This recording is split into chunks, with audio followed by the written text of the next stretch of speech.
राधे राधे दोस्तों। आज की हमारी कहानी है अकबरी लोटा। लाला झाऊलाल को खाने पीने की कमी नहीं थी। काशी के ठठेरी बाजार में मकान था। नीचे की दुकानों में से 100 रुपये मासिक के करीब किराया उतर आता था। अच्छा खाते थे, अच्छा पहनते थे, पर 250 रुपये तो एक साथ आंख सेकने के लिए भी ना मिलते थे। इसलिए जब उनकी पत्नी ने एक दिन एकाएक 250 रुपये की मांग पेश की तो उनका जी एक बार जोर से सनसनाया और फिर बैठ गया। उनकी ये दशा देखकर पत्नी ने कहा, डरिए मत, आप देने में असमर्थ हो तो मैं अपने भाई से मांग लूं। लाला झाऊलाल तिलमिला उठे। उन्होंने रौब के साथ कहा, अजी हटो, 250 रुपये के लिए भाई से भीख मांगोगी? मुझसे ले लेना, लेकिन मुझे इसी जिंदगी में चाहिए। अजी इसी सप्ताह में ले लेना। सप्ताह से आपका तात्पर्य 7 दिन से है या 7 वर्ष से? उनकी पत्नी ने कहा। लाला झाऊलाल ने रौब के साथ खड़े होते हुए कहा, आज से 7वें दिन मुझसे 250 रुपये ले लेना। लेकिन जब 4 दिन ज्यों त्यों में यूं ही बीत गए और रुपयों का कोई प्रबंध ना हो सका, तब उन्हें चिंता होने लगी। प्रश्न अपनी प्रतिष्ठा का था, अपने ही घर में अपनी साख का था। देने का पक्का वादा करके अगर अब दे न सके तो अपने मन में वो क्या सोचेगी? उसकी नज़रों में उसका क्या मूल्य रह जाएगा? अपनी वाहवाही की सैकड़ों गाथाएं सुना चुके थे। अब जो एक काम पड़ा तो चारों खाने चित्त हो रहे। ये पहली बार उसने मुंह खोलकर कुछ रुपयों का सवाल किया था। इस समय अगर दुम दबाकर निकल भागते हैं तो फिर उसे क्या मुंह दिखलाएंगे? खैर, एक दिन और बीता। 5वें दिन घबराकर उन्होंने पंडित बिलवासी मिश्र को अपनी विपदा सुनाई। संयोग कुछ ऐसा बिगड़ा था कि बिलवासी जी भी उस समय बिल्कुल सुख थे। उन्होंने कहा, मेरे पास है तो नहीं, पर मैं कहीं से मांग जांच कर लाने की कोशिश करूंगा, और अगर मिल गया तो कल शाम को तुमसे मकान पर मिलूंगा। वही शाम आज थी, हफ्ते का अंतिम दिन। कल 250 रुपये या तो गिन देना है या सारी हेंकड़ी से हाथ धोना है। ये सच है कि कल रुपया न आने पर उनकी पत्नी उन्हें डामल फांसी ना कर देगी, केवल जरा सा हंस देगी। पर वो कैसी हंसी होगी? कल्पना मात्र से झाऊलाल में मरोड़ पैदा हो जाती थी। आज शाम को पंडित बिलवासी मिश्र को आना था। यदि ना आए तो, या कहीं रुपए का प्रबंध वे ना कर सके तो? इसी उधेड़-बुन में पड़े लाला झाऊलाल खेत छत पर टहल रहे थे। कुछ प्यास मालूम हुई। उन्होंने नौकर को आवाज दी। नौकर नहीं था, खुद उनकी पत्नी पानी लेकर आई। वो पानी तो जरूर लाई, पर गिलास लाना भूल गई। केवल लोटे में पानी लिए वो प्रकट हुई। फिर लोटा भी संयोग से वह जो अपनी बेढंगी सूरत के कारण लाला झाऊलाल को सदा से नापसंद था तो नया, 1-2 साल का ही, पर कुछ ऐसी गढ़न उस लोटे की थी कि उसका बाप डमरू और माँ चिलम हो रही। लाला ने लोटा ले लिया, बोले कुछ नहीं। अपनी पत्नी का अदब मानते थे, मानना भी चाहिए, इसी को सभ्यता कहते हैं। जो पति अपनी पत्नी का ना हुआ वो पति कैसा? फिर उन्होंने ये भी सोचा कि लोटे में पानी दे तब भी गनीमत है। अभी अगर चूं कर देता हूँ तो बाल्टी में खाना मिलेगा, तब क्या करना बाकी रह जाएगा? लाला अपना गुस्सा पीकर पानी पीने लगे। उस समय वे छत की मुंडेर के पास ही खड़े थे। जिन बुजुर्गों ने पानी पीने के संबंध में ये नियम बनाए थे कि खड़े खड़े पानी ना पियो, सोते समय पानी ना पियो, दौड़ने के बाद पानी ना पियो, उन्होंने पता नहीं कभी ये भी नियम बनाया या नहीं कि छत की मुंडेर के पास खड़े होकर पानी ना पियो। जान पड़ता है कि इस महत्वपूर्ण विषय पर उन लोगों ने कुछ नहीं कहा। लाला झाऊलाल मुश्किल से 1-2 घूंट पी पाए होंगे कि ना जाने कैसे उनका हाथ हिल उठा और लोटा छूट गया। लोटे ने दाएं देखा न बाएं। वो नीचे गली की ओर चल पड़ा। अपने वेग में उल्का को लजाता हुआ वो आंखों से ओझल हो गया।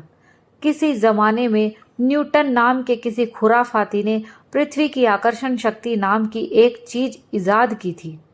कहना ना होगा कि ये सारी शक्ति इस समय लोटे के पक्ष में थी।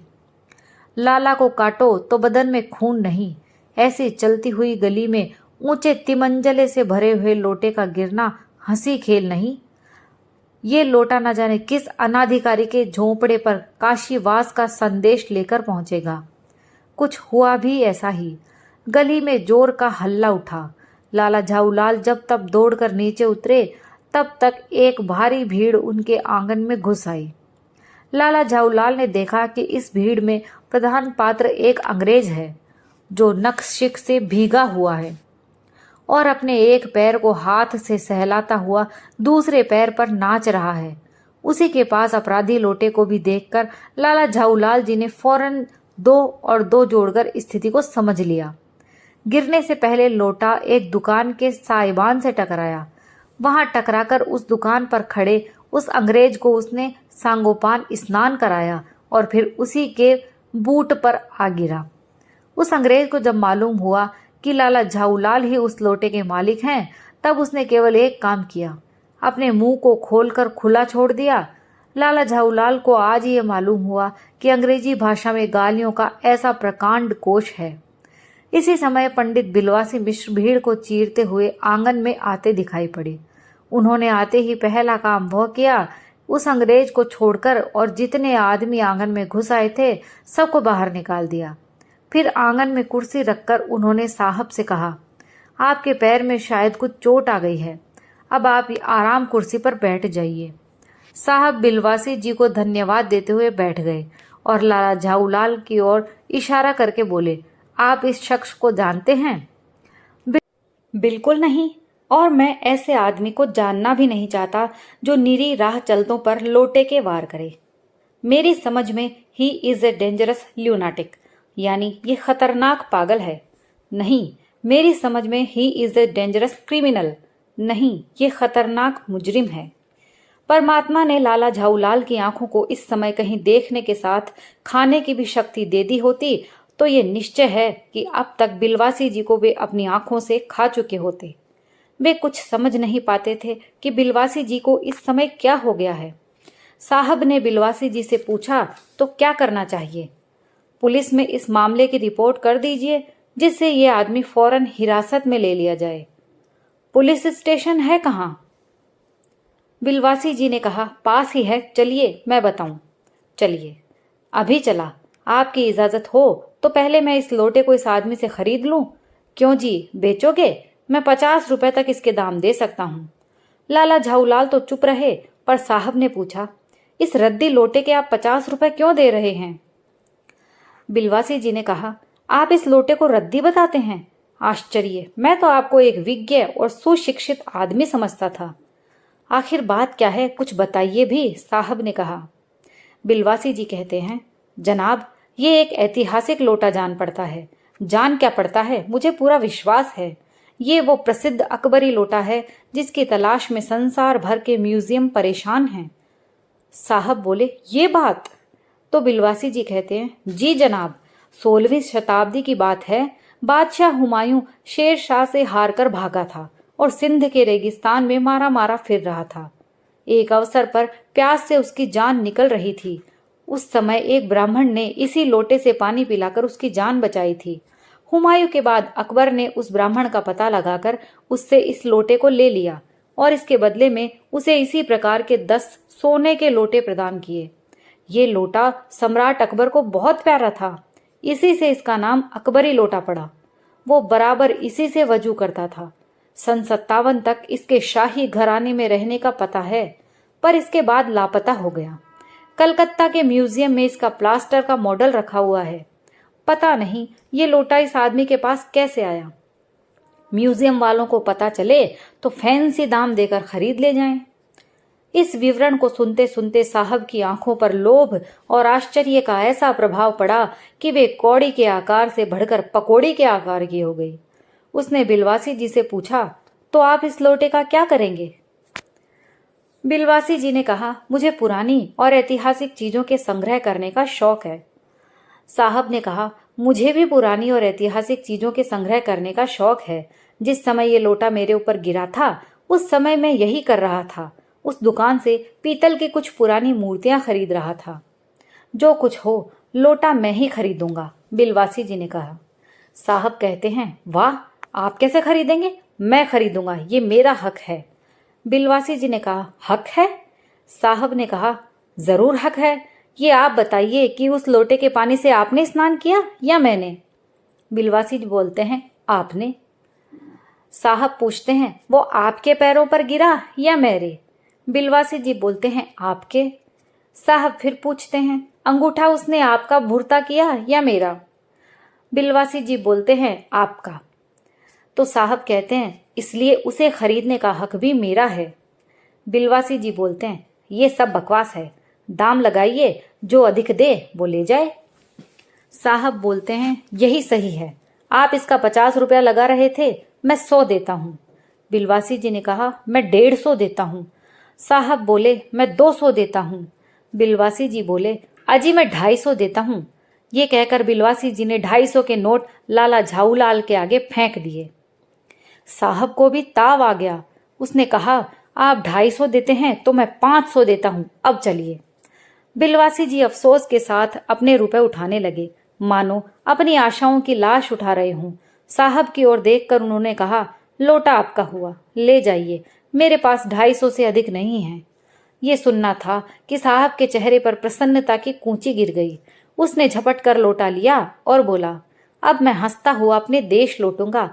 मेजर डगलस की डींग सुनते सुनते मेरे कान पक गए थे। मेजर डगलस कौन है? साहब ने बताया, मेजर डगलस मेरे पड़ोसी हैं। पुरानी चीजों के संग्रह करने में मेरी और उनकी होड़ रहती है। पिछले साल वे हिंदुस्तान आए थे और यहाँ से जहांगीरी अंडा ले गए थे। जहांगीरी अंडा?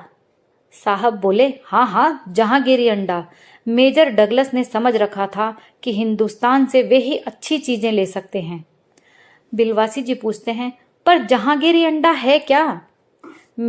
साहब ने कहा, आप जानते होंगे कि एक कबूतर ने नूर जहां से जहांगीर का प्रेम कराया था। जहांगीर के पूछने पर कि मेरा एक कबूतर तुमने कैसे उड़ जाने दिया, नूर जहां ने उसके दूसरे कबूतर को उड़ाकर बताया था कि ऐसे। उसके इस भोलेपन पर जहांगीर दिलो जान से निछावर हो गया। उसी क्षण से उसने अपने को नूर जहां के हाथ कर दिया। कबूतर का ये एहसान वो नहीं भूला। उसने एक अंडे को बड़े जतन से रख छोड़ा। एक बिल्लोर की हांडी में वो उसके सामने टंगा रहता था। बाद में वही अंडा जहांगीरी अंडा के नाम से प्रसिद्ध हुआ। उसी को मेजर डगलस ने पार साल दिल्ली में एक मुसलमान सज्जन से 300 रुपए में खरीदा। बिलवासी जी ने कहा, ये बात? साहब ने कहा, हाँ, पर अब मेरे आगे दून की नहीं ले सकते। मेरा अकबरी लोटा उनके जहांगीरी अंडे से भी एक पुश्त पुराना है। बिलवासी जी कहते हैं, इस रिश्ते से तो आपका लोटा उस अंडे का बाप हुआ। साहब ने लाला झाऊलाल को 500 रुपए देकर अपनी राह ली। लाला झाऊलाल का चेहरा इस समय देखते बनता था। जान पड़ता था कि मुंह पर 6 दिन की बड़ी हुई दाढ़ी का एक एक बाल मारे प्रसन्नता के लहरा रहा है। उन्होंने पूछा, बिलवासी जी, मेरे लिए 250 रुपया घर से लेकर आए, पर आपके पास तो थे नहीं। इस भेद को मेरे सिवाय मेरा ईश्वर ही जानता है, आप उसी से पूछ लीजिए, मैं नहीं बताऊंगा। बिलवासी जी ने कहा। लाला झाऊलाल ने कहा, पर आप चले कहाँ? अभी मुझे आपसे काम है 2 घंटे तक। बिलवासी जी ने कहा, 2 घंटे तक? लाला ने कहा, हाँ और क्या, अभी मैं आपकी पीठ ठोक कर शाबाशी दूंगा, 1 घंटा इसमें लगेगा, फिर गले लगाकर धन्यवाद दूंगा, 1 घंटा इसमें भी लग जाएगा। बिलवासी जी ने कहा, अच्छा, पहले 500 रुपए गिनकर सहेज लीजिए। लाला ने कहा, रुपया अगर अपना हो तो उसे सहेजना एक ऐसा सुखद मनमोहक कार्य है कि मनुष्य उस समय सहज में ही तन्मयता प्राप्त कर लेता है। लाला झाऊलाल ने अपना कार्य समाप्त करके ऊपर देखा, पर बिलवासी जी इस बीच अंतर्ध्यान हो गए। उस दिन रात्रि में बिलवासी जी को देर तक नींद नहीं आई। वे चादर लपेटे चारपाई पर पड़े रहे। 1 बजे वे उठे। धीरे, बहुत धीरे से अपनी सोई हुई पत्नी के गले से उन्होंने सोने की वो सिकड़ी निकाली जिसमें एक ताली बंधी हुई थी। फिर उसके कमरे में जाकर उन्होंने उस ताली से संदूक खोला। उसमें 250 के नोट ज्यों के त्यों रखकर उन्होंने उसे बंद कर दिया। फिर दबे पांव लौटकर ताली को उन्होंने पूर्ववत अपनी पत्नी के गले में डाल दिया। इसके बाद उन्होंने हंसकर अंगड़ाई ली। दूसरे दिन सुबह 8 बजे तक चैन की नींद सोए। दोस्तों, एक लोटे की ये अद्भुत हास्यप्रद कहानी आपको कैसी लगी? कहानी पसंद आई हो तो प्लीज़ कमेंट करके ज़रूर बताइए और हमारे दूसरे चैनल संस्कृति विद रेखा को भी लाइक, शेयर और सब्सक्राइब कर लीजिए। मेरी आप सबसे यही विनती है, जैसा प्यार और सपोर्ट आपने मेरे इस चैनल पर दिया है, वैसा ही प्लीज़ दूसरे चैनल संस्कृति विद रेखा पर भी दीजिए। कहानी सुनने के लिए आप सभी का बहुत बहुत धन्यवाद।